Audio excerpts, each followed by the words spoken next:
Are you ready to explore the depths of Elton John's Madman Across the Water? Let's dive into the journey and take a closer look.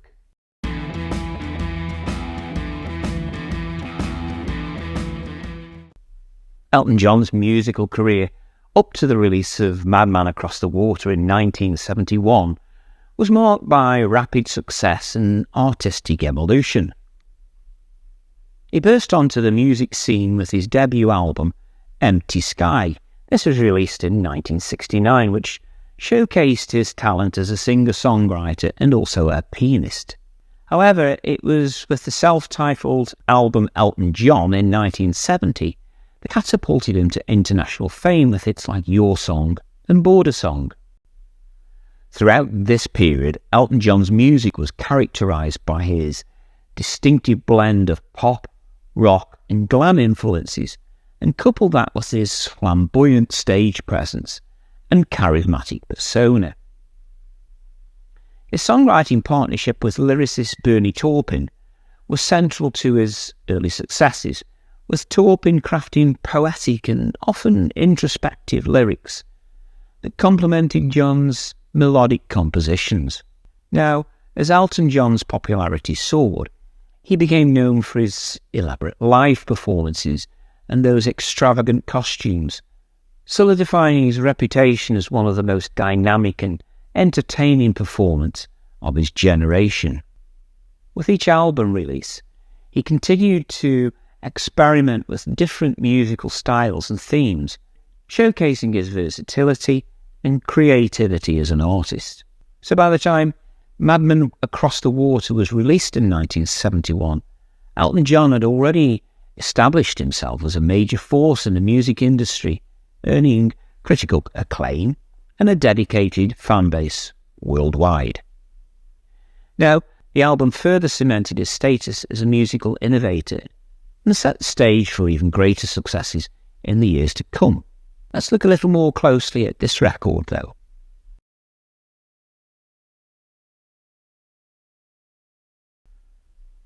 So Elton John's fourth studio album marked his venture into progressive rock in many respects. It features 9 tracks, all composed and performed by John with lyrics by Bernie Taupin. Yes, keyboardist Rick Wakeman contributes to 2 of the songs as well. I didn't know that. Levon and Tiny Dancer were singles from this album.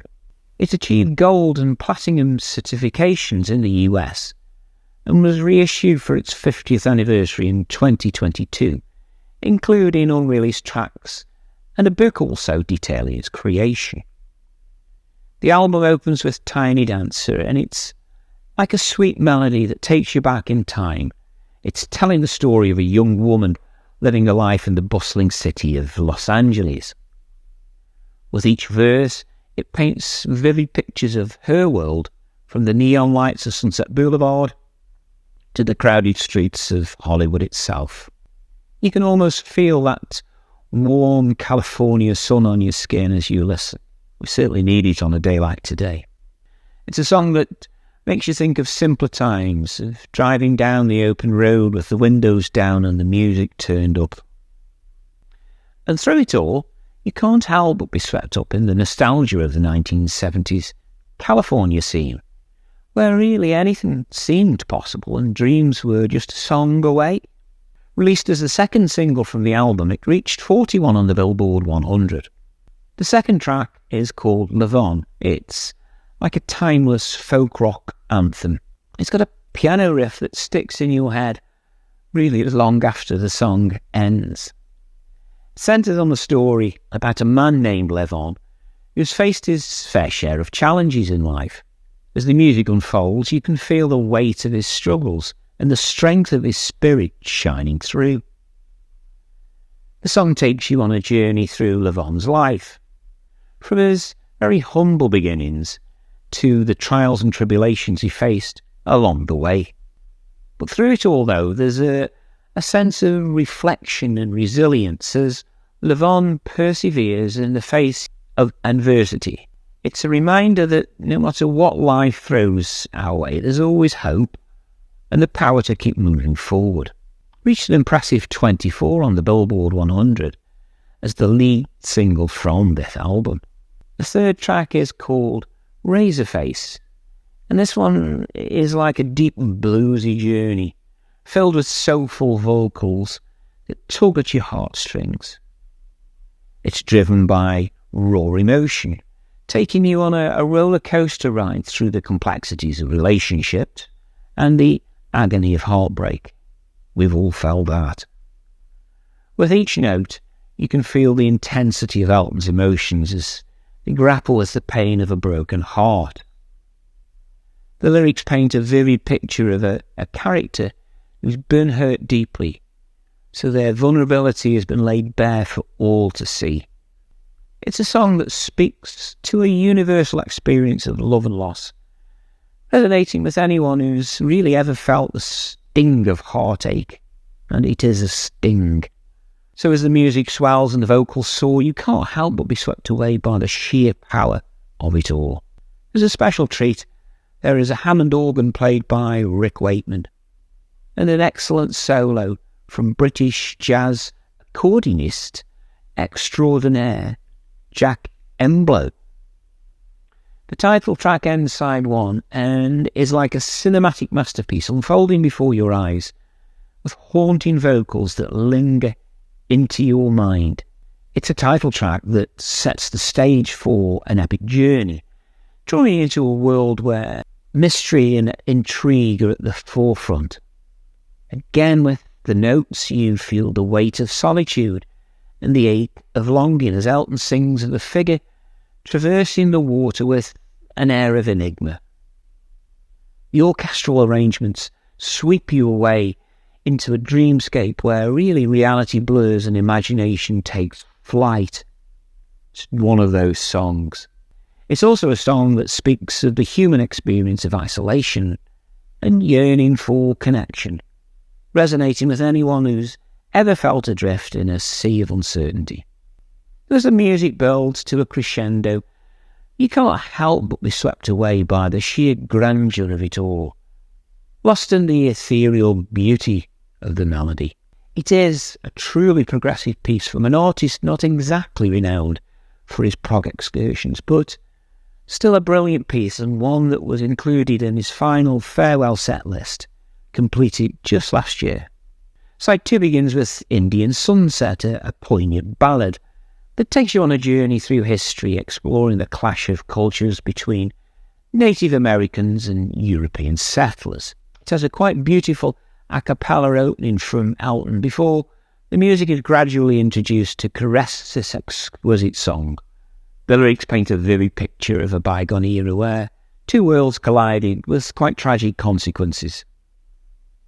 The song delves into the themes of that cultural identity and the struggle for survival, capturing the essence of a time when the land was vast and really very much untamed.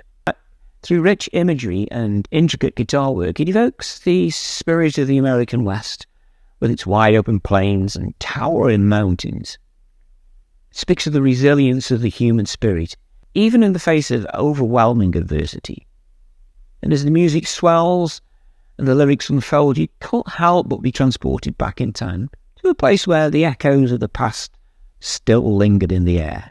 The drumming of Terry Cox is exceptional, as the orchestral additions from Paul Buckmaster, who, it had to be said, is just quite brilliant on this album. The sixth track is called Holiday Inn, and it's a cheerful tune that invites you to kick back and enjoy the ride with its infectious country rock vibe. It's a song that tells the story of a travelling musician crisscrossing the country. He's in search of the next big gig.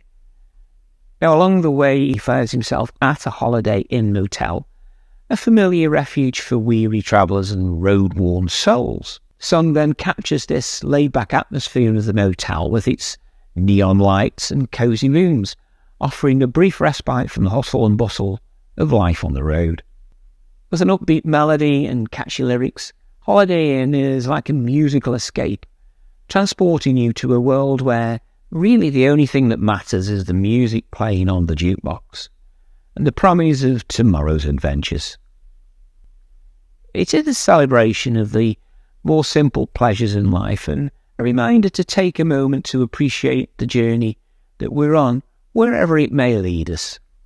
David Johnson plays an interesting accompaniment on both the mandolin and sitar on this track, demonstrating what a versatile performer and asset he really was to Elton over so many years. The seventh track is called Rotten Peaches, and it's a gritty blues anthem that delves deep into the shadows of human existence, with its raw vocals and rebellious spirit. Now, it's a song that confronts the darker side of society, shining a light on the rotten core that lies just beneath the surface. So with each haunting note, it's painting a vivid picture of a world where corruption and decay run rampant, and morality is a fleeting concept only.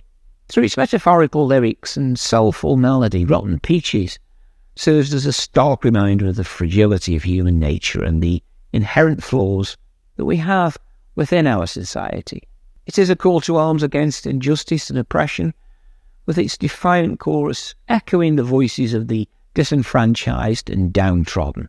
But despite its bleak subject matter, Rotten Peaches exudes a sense of resilience and defiance, as if to say that even in the face of adversity, there's still hope for redemption.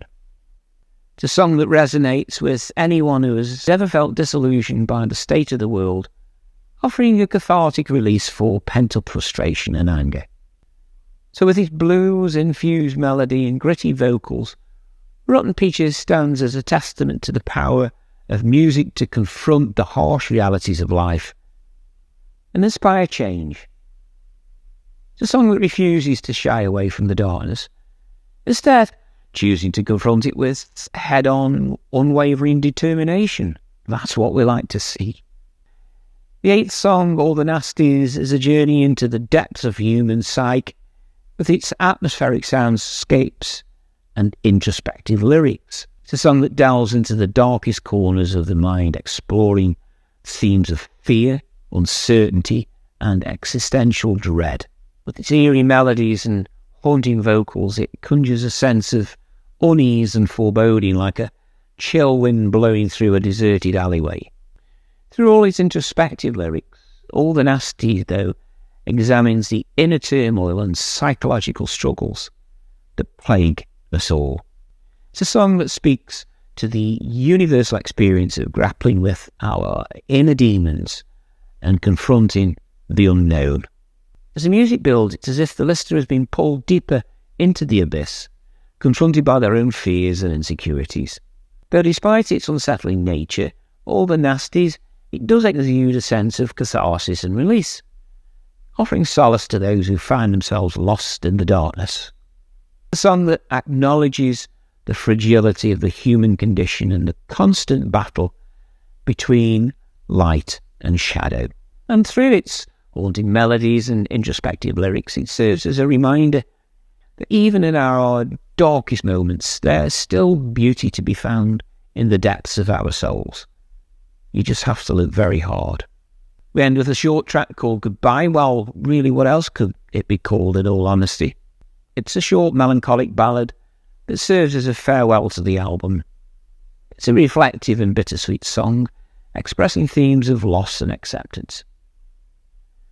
Now, I really like this album, and it is one that clearly set Elton John further along his path to musical greatness. It's an album that takes us on a journey through the human experience, filled with passion, pain, and introspection. From the haunting melodies of Madman Across the Water to the soulful reflections of All the Nasties, each track offers a glimpse into the depths of the human soul.